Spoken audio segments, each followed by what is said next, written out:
Hello, everyone, and welcome to the Games and Education Conference. I'm so glad that I could play some small part, even if I can't be there in person, well, online. What I wanted to show you today was the My Games in Learning site that I developed way back when we were still getting money for such things. Uh, It was developed quite some time ago and designed to be on CD, so I will apologise in advance for any dead links that are in there.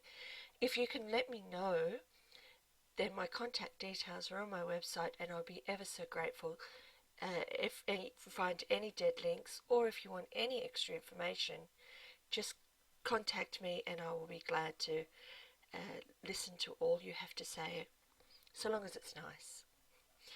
Now, this is my website, which is K for Karen, F for Fangies, training.com.au, KF Training.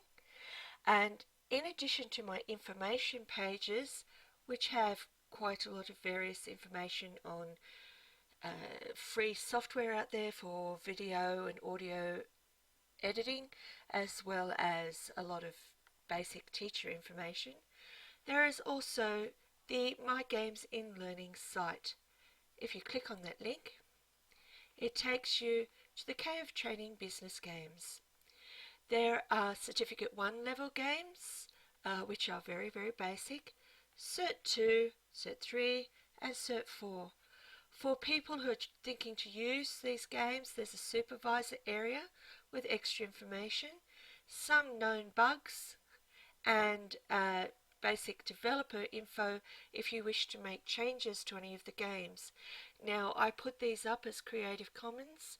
You have the right to play with them as you please, make changes, do whatever you like to them, but I would love if you gave a shout out about my site before you did that. Thank you so much. Alright, so let's have a look at what sorts of things are available. If we click on Cert 1, we've got the basics like operating a computer and typing. We've got hardware, keyboards, mouse, and workplace health and safety. Now, a lot of these sites, a lot of these games are web-based sites. I really strongly recommend that seniornet.org. They are wonderful, wonderful people. But others are designed to be able to be used on locked down computer systems.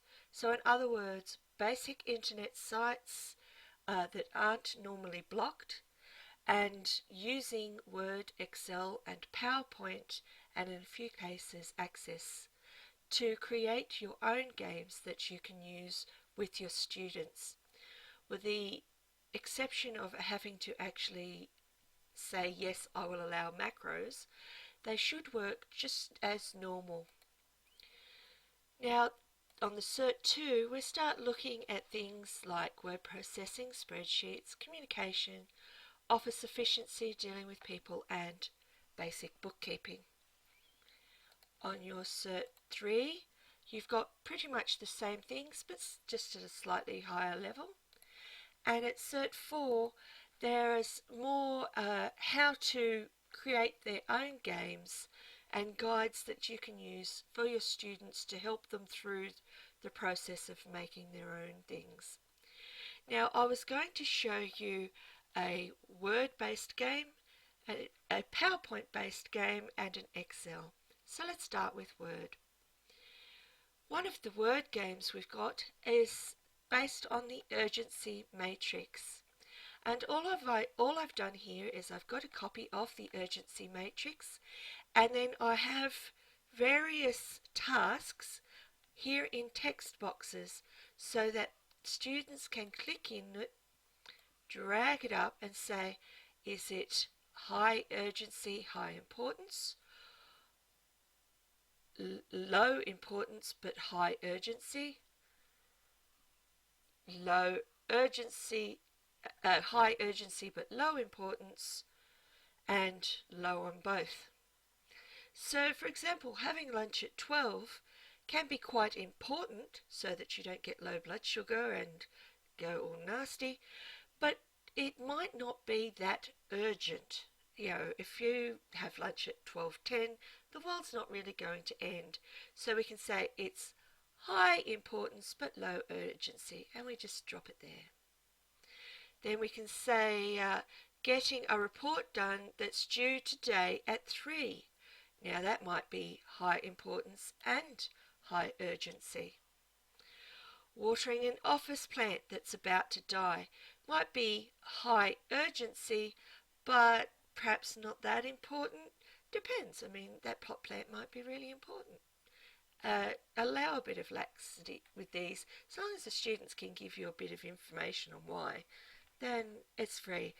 So you can see that that's actually quite an easy game to put together, and it doesn't have to be an urgency matrix. Any form where you're putting information in would be applicable to that style of game.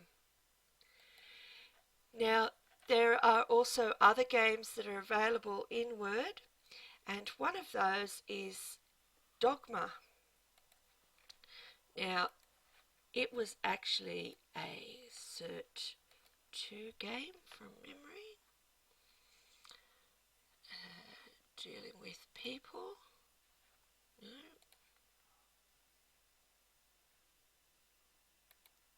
There it is, Dogma. So it just downloads.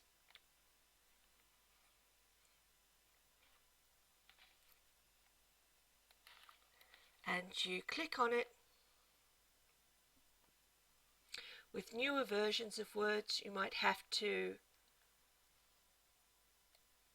enable editing. So you click on that.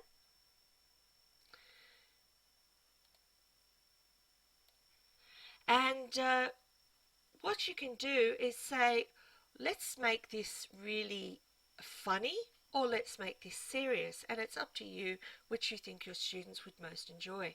So if we click to pick an answer, I started work today and asked the boss, nothing, who wants him to give me more work? So he showed me the door. He told me to tell everyone about the meeting at 3 p.m, so I yelled out the door. And then I remembered some of the people from the meeting were outside the business, so I gave all 22 a quick phone call. Now you get the idea there. Then they can just print that out and put it up and have a bit of a laugh. Alright, so there you go. There are some word-based games.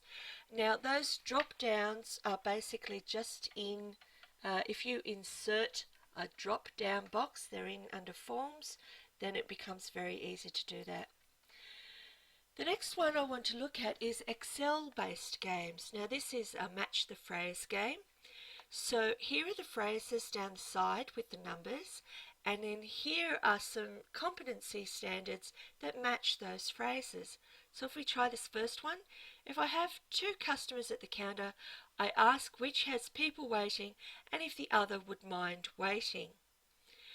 Now we have a look down and we see, oh, here's one.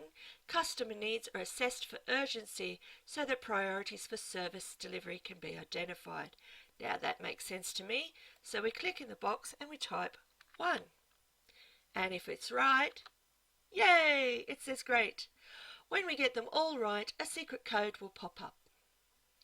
Now that one is basically a really basic if-then-else statement, but all you need to do really is put your own phrases in and your own things here, and it will work just fine so long as you match them up.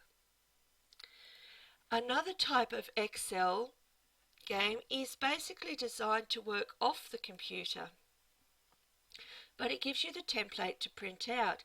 Now you can do it online if you wish as well, but this one does have a macro if you're going to have to do that one.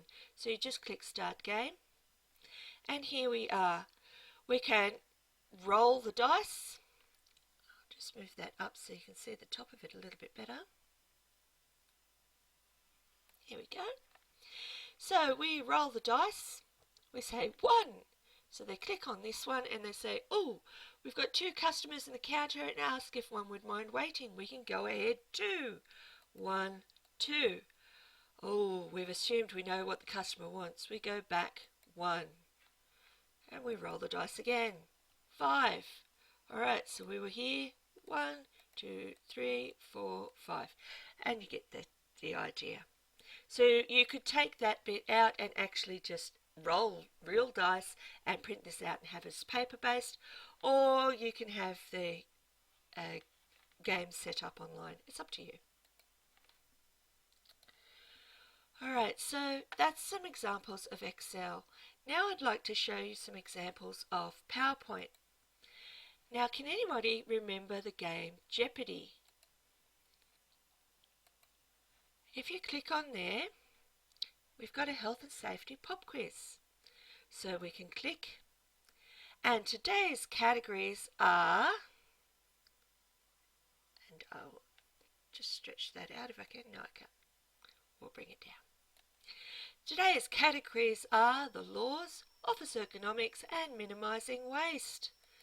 So we have a look, and I'll have ergonomics wastage for 200, please. So I click on it. When sitting at the computer, you should be slouching in a relaxed position with headphones, which is what I'm doing at the moment. So I'm going to click on that. Oh, slouching could be bad. The headphones are fine, but remember, too loud is too much. So let's go back and we'll try it again. Comfortable with everything you need in reach. Well, that makes sense. So we'll click that. Yay, we won! Woo! So we go back to the board and we choose another question. So that one there is a quite simple little game. Again, very good for reviewing your information and seeing whether or not it's sank in. So we just hit end game, and we can then use those for that information for the various codes that they got throughout the game to have merged for Word documents and things like that for later on. Alright, so I know it's a very quick look around, but it does give you a chance to see what's available on the website and the various skills and things that are covered. But please feel free to have fun with it, enjoy it, steal from it indiscriminately, and let me know if there's anything out there that's not working for you. Thank you and enjoy the conference.